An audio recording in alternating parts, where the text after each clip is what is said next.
Hi hello दोस्तों, हम हैं आपकी दोस्त, आपकी हमदर्द सोनम। आप सभी का तहे दिल से स्वागत करते हैं शायरी सुकून.com के सुकून भरे प्यारे से मंच पर।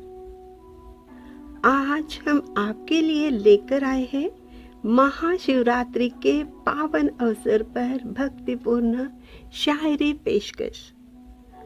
दोस्तों, आज मन हमारा भी बहुत खुश है। जानते हो क्यों? क्योंकि अपने आराध्य के लिए शायरी पेशकश जो करने का मौका हमें मिला है, ये सौभाग्य की बात है ना। वैसे आप सभी को तो पता होगा महाशिवरात्रि मनाई क्यों जाती है। इसके पीछे ना बहुत सारी रोचक कथाएं हैं। उनमें से एक ये भी कहा जाता है कि उसी दिन भगवान शिव पृथ्वी पर 12 ज्योतिर्लिंग के रूप में प्रकट हुए थे।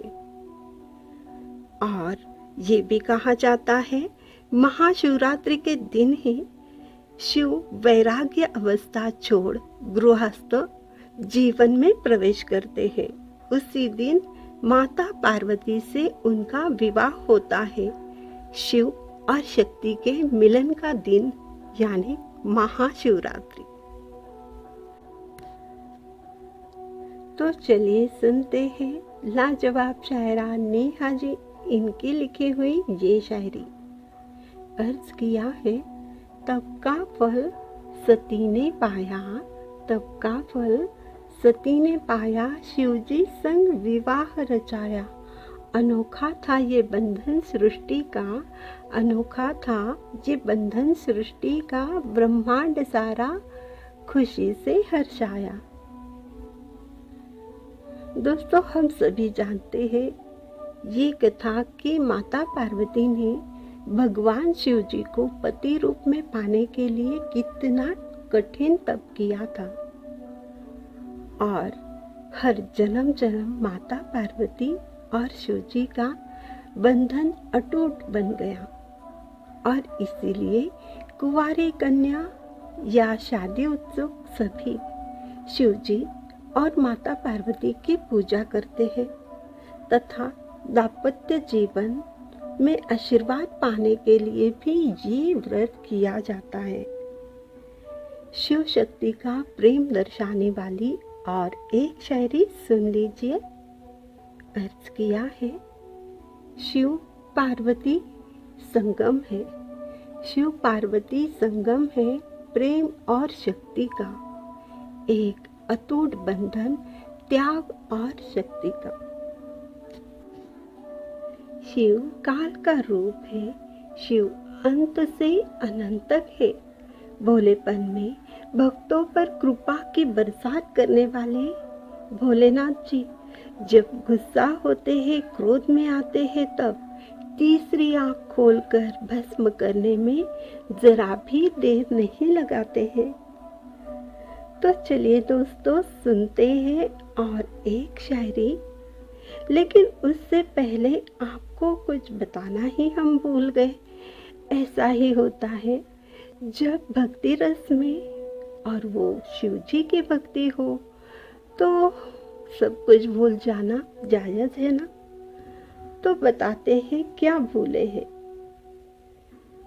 आपको ये बताना भूल गए, अगर आप ऐसे ही माता पार्वती और शिव जी पर लिखी हुई शायरियाँ सुनना चाहते हो तो शायरी सुकून.com और स्पॉटिफाई जैसे 17 से ज़्यादा अन्य प्लेटफॉर्म पर जाकर शायरी सुकून को सर्च कीजिए, फॉलो कीजिए और शायरियों को शेयर भी कीजिए।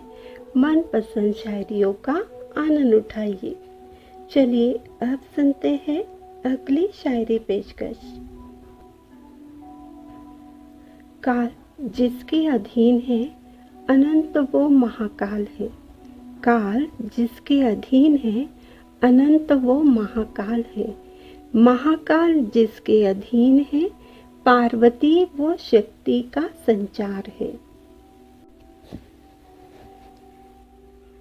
प्रकृति बिना पुरुष अधूरा है, शक्ति बिना शिव भी अधूरे हैं।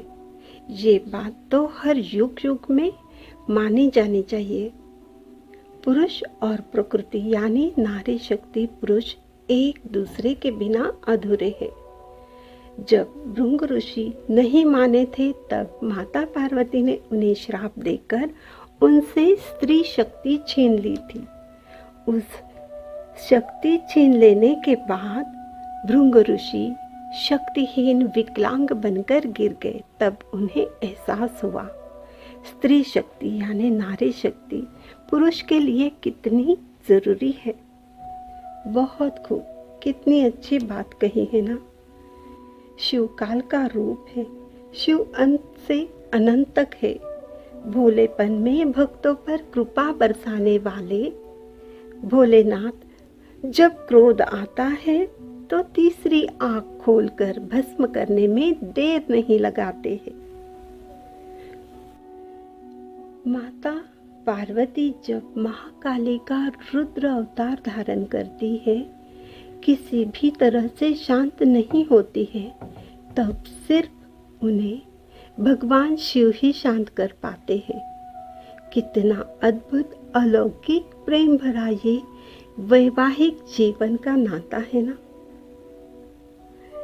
लेकिन अभी वक्त हो चला है आपसे विदा लेने का, और आपसे ये वादा भी करते हैं आपसे फिर यही मुलाकात होगी किसी खास शायरी पेशकश के साथ, यहीं पर शायरीसुकून.com के सुकून भरे प्यारे से मंच पर मेरी यानी सोनम की आवाज़ में शायरी पेशकश सुनने के लिए आप सभी का तहे दिल से बहुत बहुत शुक्रिया।